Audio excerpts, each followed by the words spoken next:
విశ్వాసం గురించి నేను చెప్తాను. విశ్వాసం యొక్క అర్థంలో ఉంటాము, కొంతమంది చూస్తాము. అయితే ఈ దినం కూడా దేవుడు ఆ వాక్యాన్ని గుర్తిస్తా అన్నది మన విశ్వాసం యొక్క పరీక్ష ఎంతైనా అవసరమైనది. ఇంకా ఎవరి పుస్తకం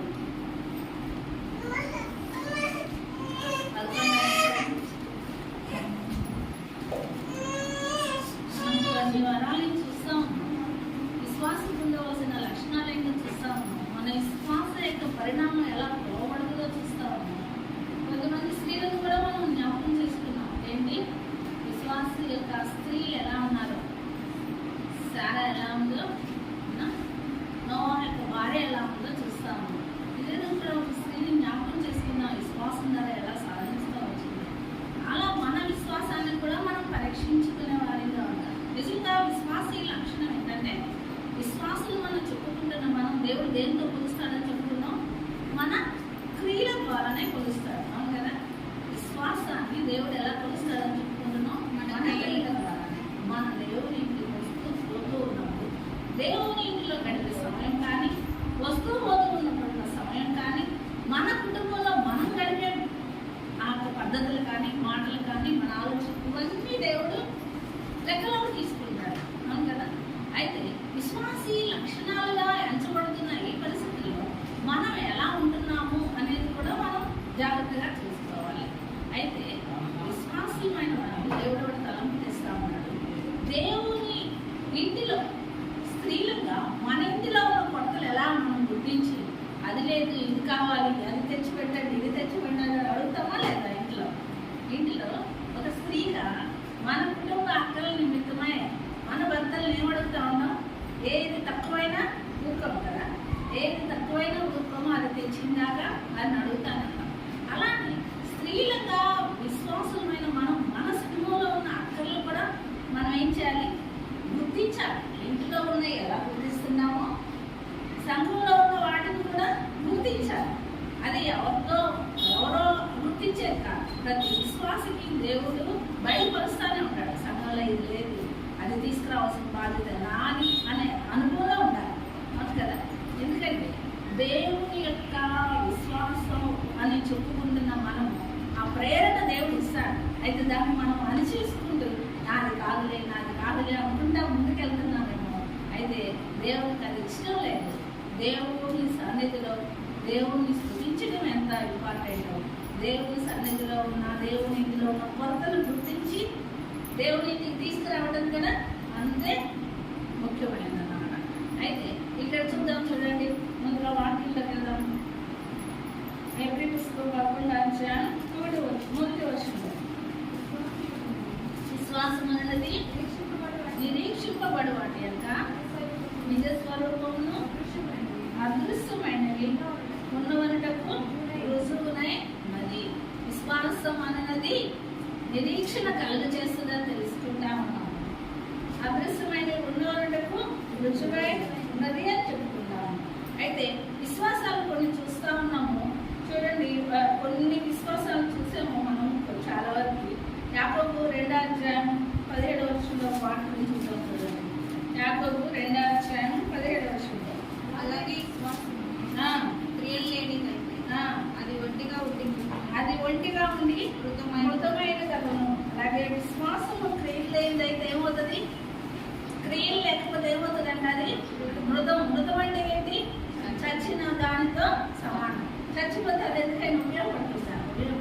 అంటే క్రియలు లేని విశ్వాసము మృతము. మన విశ్వాసం మనం చెప్పుకుంటే క్రియలు లేకపోతే ఏంటిదంటే అది మృతమే అంటున్నాడు. అందుకని విశ్వాసము క్రియలు రెండు విశ్వాసకి అవసరం. క్రియలు ఒక్కటి ఉండి విశ్వాసం లేకపోయినా అది కూడా మృతమే. అన్ని పనులు చేస్తాం, ఏంటి ఆరాధిస్తాము, దేవుని ఇంటికి వస్తాము, అన్ని పనులు చేస్తాము. విశ్వాసం ఉంచకపోతే అది కూడా మృతమే. క్రియలు విశ్వాసము ఎంతైనా మనకు అవసరం. అందుకే దేవుడు ఇదని అంటున్నాడు, మన విశ్వాసం ఎలా ఉండాలి? మృతమైనదిగా ఉండకూడదు.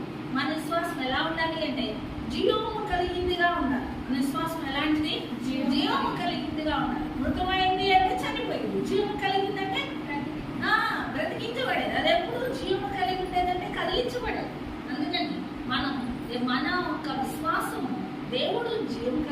ఉన్నవాడు కాబట్టి, తను నిరంతరము జీవించున్నవాడు కాబట్టి మన విశ్వాసం కూడా అలాంటి జీవం కలిగిందిగా ఉండాలి. చూడండి, ఇంకొక వాక్యం చూద్దాము. 1 కొరింథీ 15:14 వాక్యం. 1 కొరింథీ 15:14.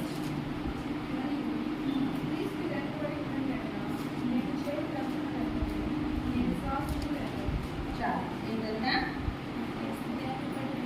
క్రీస్తు లేపబడి ఉండకపోతే సమస్తము వ్యర్థమే అంటాము. 15:14 ఏమంటా ఉన్నాడు? క్రీస్తు లేపబడి ఉన్నది ఎడల మేము చేయు ప్రకటన వ్యర్థమే. మీ విశ్వాసము వ్యర్థమైన విశ్వాసం ఉండకూడదు. అవునా? మన విశ్వాసం ఎలా ఉండాలి? జీవం కలిగిందే ఉండాలి, నిరీక్షణ కలిగేదే ఉండాలి. అంతేకాదు ఎలా ఉండకూడదు? మంది వ్యర్థమైందిగా ఉండకూడదు. అంతేకాదు చూడండి, 13వ అధ్యాయం 1 కొరింథీ 13వ అధ్యాయం 13వ వచనంలో అంటా ఉన్నారు, కాగా విశ్వాసము నిరీక్షణ ప్రేమ ఈ 3 నిలిచును, వీటిలో శ్రేష్టమైనది ప్రేమ. నిలిచిందే ఏంటి అంట? విశ్వాసము, నిరీక్షణ, ప్రేమ. 3 నిలిచి 3 ఒకదానికొకటి ఎలా ఉంటాయి? కళ్ళు ఇలా చూస్తూ కాళ్ళు ఇలా వెళ్తే ఒకదానికోటి అందుబాటులో ఉంటాయా? నేను చూస్తున్నది ఇటువైపు అయితే ఏంటి ఇలా నడుస్తున్నా అనుకున్నాను. కళ్ళు ఎటు చూస్తున్నాయో అదే మన కాళ్ళు నడుస్తూ ఉన్నాయి, అదే మన శరీరం అంతా నడుస్తూ ఉంది, అదే మన ఆలోచన అంతా ఉన్నది. అందుకని మనం దేవుడి మీద దృష్టి ఉంచి నడుస్తున్నప్పుడు, మన కనుదృష్టి దేవుడి మీద ఉంచినప్పుడు మన మనస్సు, మన ఆలోచనలు, మన నడత అంతా ఎటు మీద ఉండాలి? దేవుడి మీదే ఉండాలి. అలా దేవుడి మీద ఆధారపడే అనుభవంలో మనం ఉండేవారంగా ఉండాలి. అంతేకాదు చూడండి, ఒక వాక్యం ఉంది, ఒక వాక్యం చూద్దాం. కొలస్సీ 2:5. కొలస్సీ 2:5. మేము శరీర విషయంలో దూరంగా ఉన్నాము, ఆత్మ విషయంలో మీతో కూడా ఉండి, ఆత్మ విషయంలో మీతో కూడా ఉండి మీ యోగ్యమైన ప్రవర్తనను క్రీస్తునందలి మీ స్థిర విశ్వాసమును చూచి ఆనందించున్నాను. దేన్ని చూసి ఆనందిస్తాడంట దేవుడు? మనలో ఏం చూస్తాడు దేవుడు? మన విశ్వాసాన్ని చూస్తాడు. ఎలాంటి విశ్వాసము? వ్యర్థమైన విశ్వాసమా? మృతమైన విశ్వాసమా? ఎలాంటి విశ్వాసాన్ని చూసి సంతోషిస్తాడు? స్థిరమైన విశ్వాసం.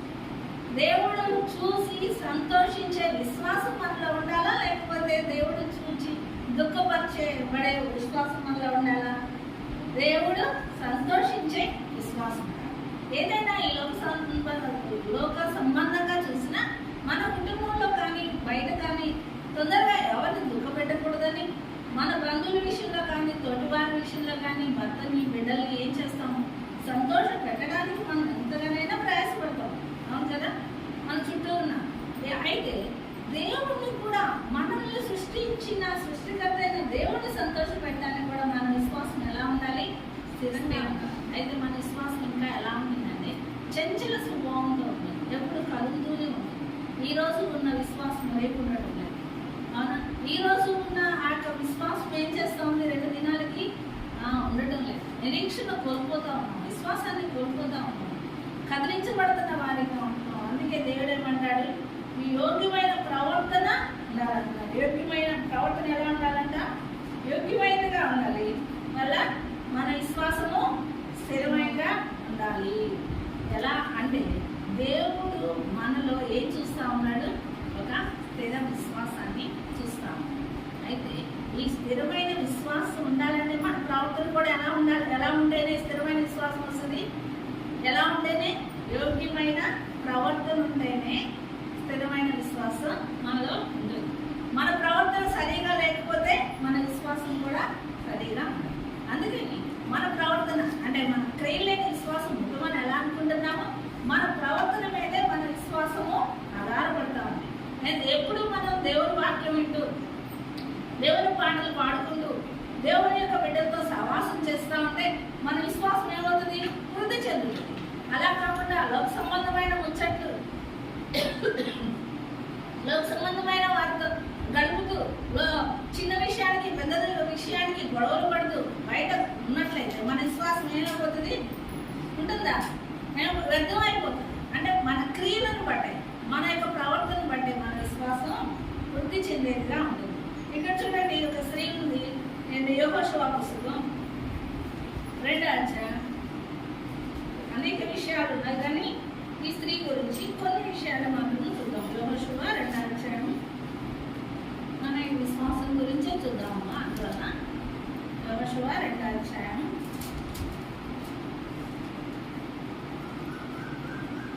1వ వచనం.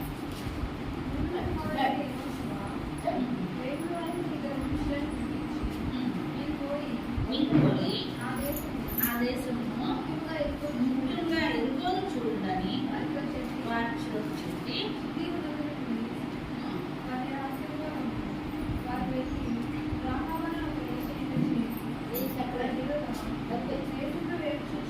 చాలు చాలు 4వ వచనం.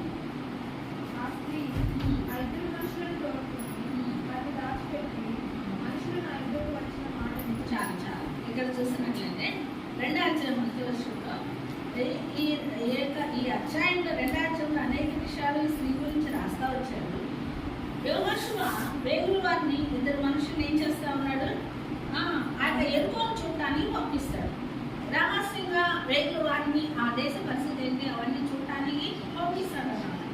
ఆ యుద్ధానికి ముందుగా అలా పంపించిన ఆ సమయంలో అక్కడ రాహాబను ఒక వేశ్యయింట చేరారు.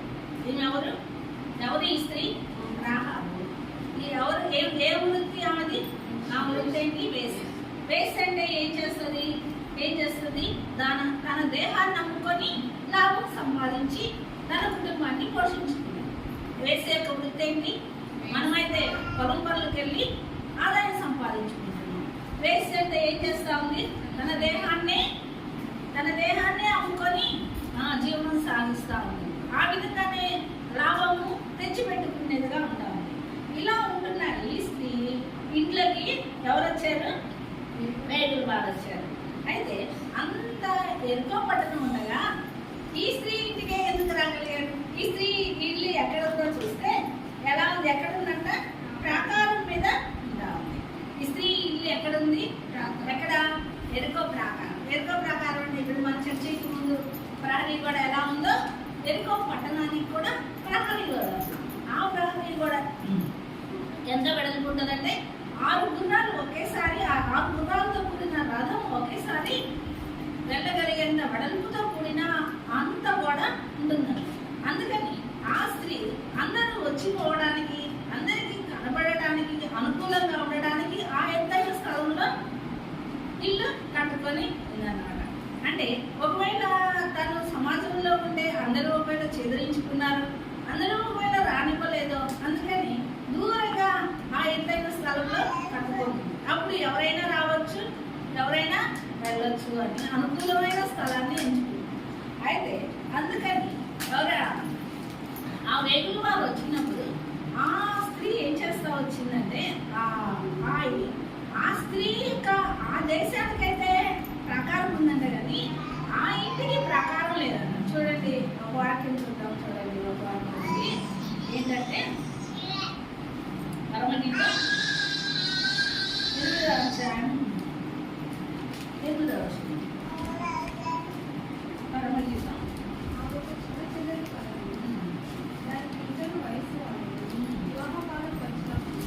వివాహకాలం వచ్చినప్పుడు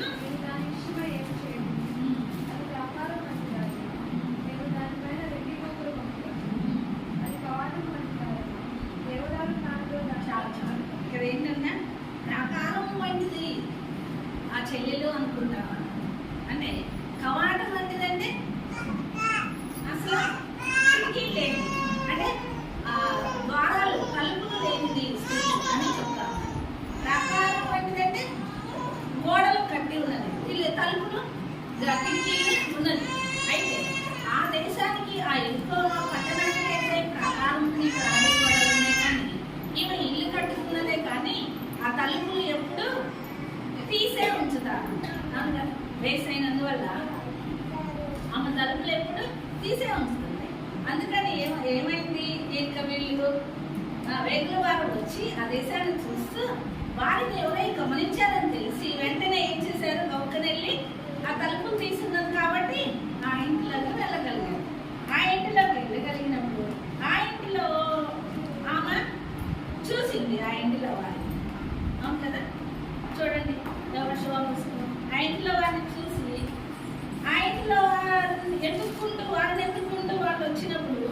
చెప్తా ఉన్నాడు చూడండి.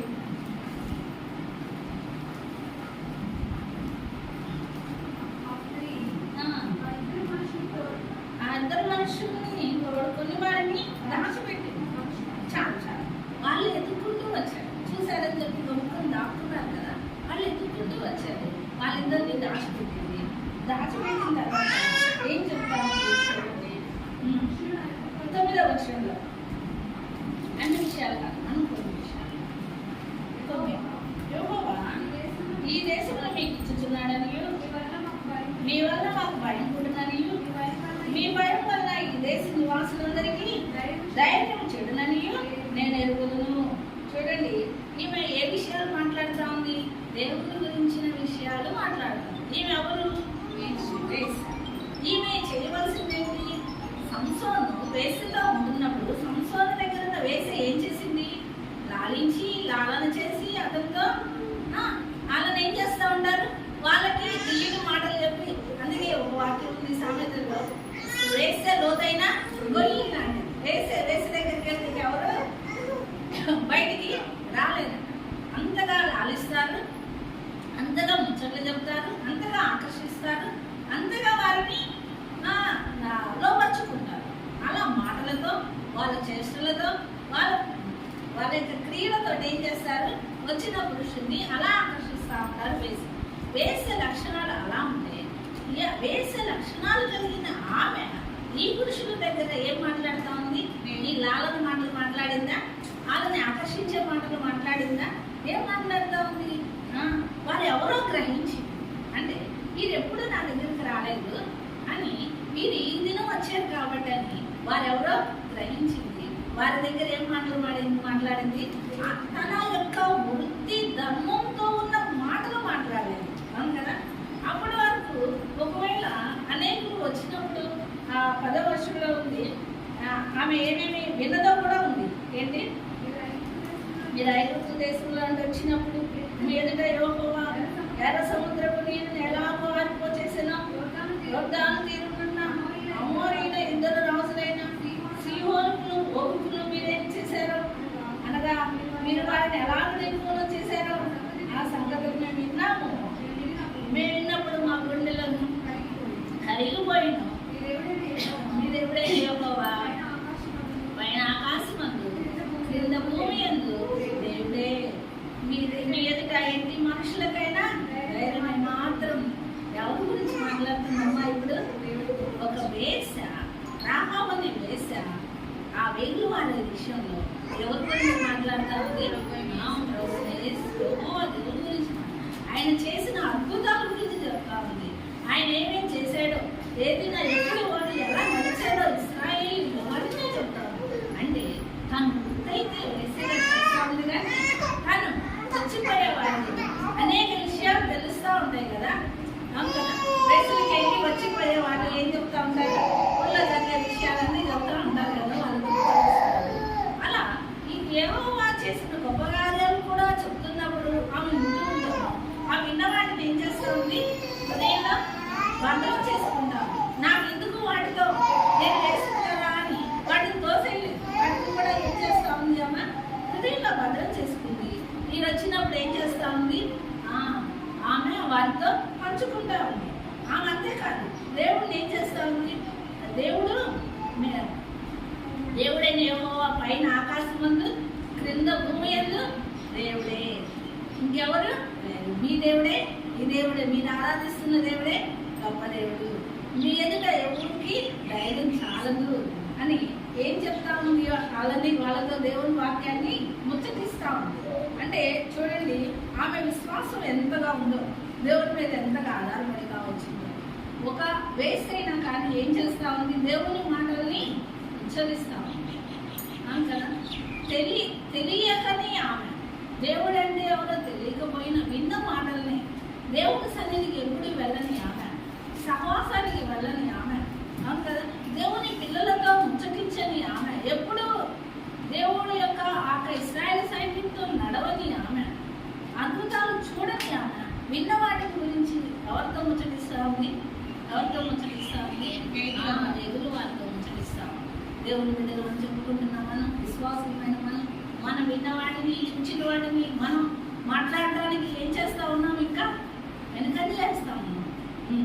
మనం దేవుని ఇంట్లో పాడటానికి వెనుకంజ వేసి, దేవుని మాటలు ఉచ్చరించడానికి వెనుకంజ వేసి, ఇతరులకి ఎవరికైనా దేవుని వాక్యాన్ని పంచుకోవడానికి వెనుకంజ వేస్తే ఇక మన విశ్వాసం ఏమైపోతూ ఉంటుంది? ఇక్కడ బలహీన పడిపోతూ ఉంటుంది.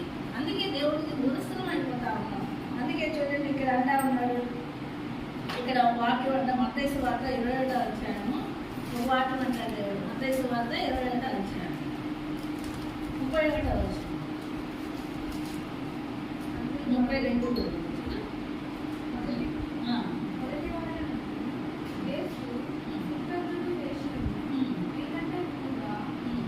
చాలు చాలు.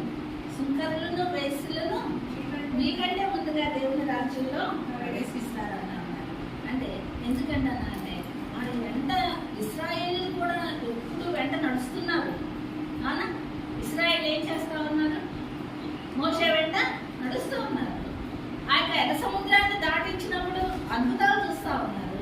అన్ని అద్భుతాలు చూసినా ఏం చేస్తూ ఉన్నారు? మళ్ళా ఏం చేస్తూ ఉన్నారంటే ఇశ్రాయేల్ అమ్మ ననుక్కుంటా ఉన్నారు. ఏం చేస్తా ఉన్నారు? ననుక్కుంటా ఉన్నారు. మా దేవుడు ఏడి అంటున్నారు. మోషే కొద్దిసేపు కనిపించకపోతే మళ్ళీ ఏం చేస్తా ఉన్నారు? మాకు ఆహారం లేదంటా ఉన్నారు. మాకు ఏదే లేదు, ఐగుప్తులోనే బాగుందంటా ఉన్నారు. దేవుడు చేసే అద్భుతాలు చూస్తూ కూడా వాళ్ళు సనుక్కున్నారు. అవునా లేదా? అందుకే దేవుడు ఆ విషయంలో అంటా ఉన్నారు. పరిసయ్యులు శాస్త్రులు చేసి దేవునితో ఉంటున్నాం కానీ, దేవుని చేస్తున్న అద్భుత కార్యాలను చూస్తున్నాం కానీ సనుక్కునే స్వభావం ఉంటుందేమోనని దేవుడు వేసులైనా దేవుని రాజ్యంలో ప్రవేశిస్తారు అని చెప్తా ఉన్నాడు. అందుకే చూడండి, ఇంకొక వాక్యం ఉంది ఇక్కడ. చూడండి, ఎబ్రీ పుస్తకం 3వ అధ్యాయం, ఎబ్రీ పుస్తకం 3వ అధ్యాయం 9వ వచనం.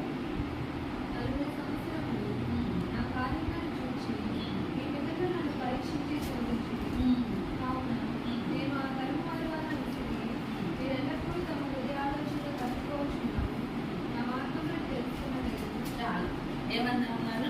ఎల్లప్పుడూ మీరు చేస్తున్న పనులకి ఏమైపోయిందంట? విసుగు పుట్టేలాగా ఏం చేస్తున్నారు? తిరుగుబాటు చేస్తా ఉన్నారు. అలా దేవుడికి ఏమైనా మనం కూడా అలా తిరుగుబాటు చేసే అనుభవంలో ఉండకూడదంట ఉన్నారు. అందుకే ఏమంటా ఉన్నాడంటే నిర్మకాండం 10వ అధ్యాయం 9వ వచనంలో వాళ్ళు ఇశ్రాయేలీయులు అద్భుతాలు చేస్తా అద్భుతాలు చూస్తూ కూడా హృదయాన్ని కఠినపరుచుకున్నట్లు మనం కూడా మన పక్షాన ఎన్నో అద్భుతాలు చేస్తున్న దేవుడు పక్షాన ఉండవలసింది పోయి కొద్ది దినాలు దేవునికి దూరమయ్యే వారిగా, దేవునికి కోపం పుట్టించే వారిగా ఉంటాను. అందుకే దేవుడు ఏమంటున్నారంటే నీ హృదయాన్ని కఠినపరచుకోవద్దంటా ఉన్నాడు.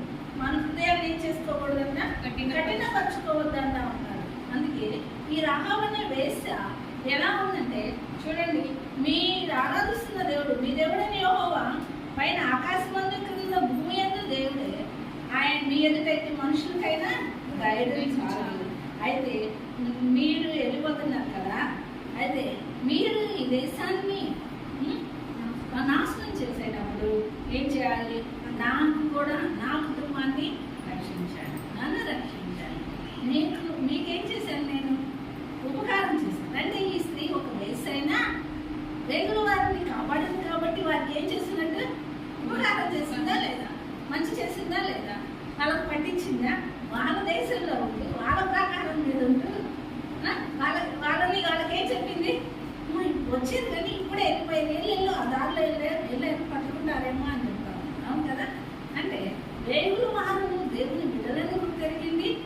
వేగులు వారు వాళ్ళు వచ్చిన వాళ్ళు దేవుడు నమ్మిన వారని గుర్తెరిగి ఏం చేస్తుందని దాచిపెట్టింది. వారితో దేవుని మాటలే ఉచ్చరించింది. వ్యర్థమైన వేసేసం తన వృత్తికి సంబంధించిన మాటలు ఉచ్చరించలేదు. అంతేకాదు దేవుడు అంటే ఎవరు నమ్మింది వారు చెప్పిన మాటలు బట్టి. ఇంకా అయితే దేవుడు ఇది నాశనం చేస్తాంటే నాశనం చేసేటప్పుడు నా కుటుంబాన్ని రక్షించండి అన్నారు. చూడండి, ఇక్కడ చూద్దాం. చూడండి,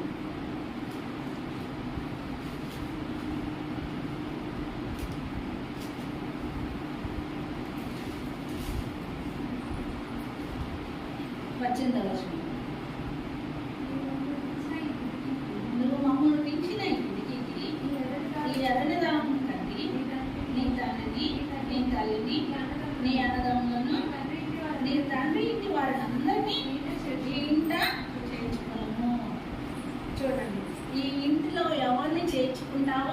వారందరినీ నేను ఏమీ చేయనని వేగుల వారు వారికి ఆనందిస్తాను. ఆమె నమ్మిందా లేదా? వాళ్ళు ఎవరో తెలియదు. ఎప్పుడైనా వచ్చారా ఇంటికి? అప్పుడు రాలేదు. వాళ్ళు ఏమైనా మాట్లాడారా? ఏం మాట్లాడిందా? ఆమె మాట్లాడింది దేవుని విషయాలు. వాళ్ళు చెప్పారా చేసిన అద్భుతాలన్నీ? ఈమె చెప్తా వచ్చింది. ఈమె నమ్మింది. చివరికి ఆయన కోరుకుంది, తన ఆశ ఏంటి? తనతో పాటు తన ఇంటి వాళ్ళు రక్షించబడాలని ఆశపడింది. అప్పుడు వాళ్ళు కూడా ఏం చేస్తా ఉన్నారు? నీ తండ్రిని, నీ తల్లిని, నీ అన్నదమ్ము, నీ ఇంటి వాళ్ళందరినీ ఇంటిలో తీసుకురా. ఇప్పుడు ఈ ఇంటిలో ఉన్న వాళ్ళందరికీ మేము హాని చేయకుండా ఉన్నాము అంటే ఆ విశ్వాసం ఎంత ఉంది? ఇప్పుడు ఎలా ఉంది? ఇప్పుడు ఆ విశ్వాసం స్థిరంగా ఉంది. ఒక వేసైన దేవుడు నమ్మింది.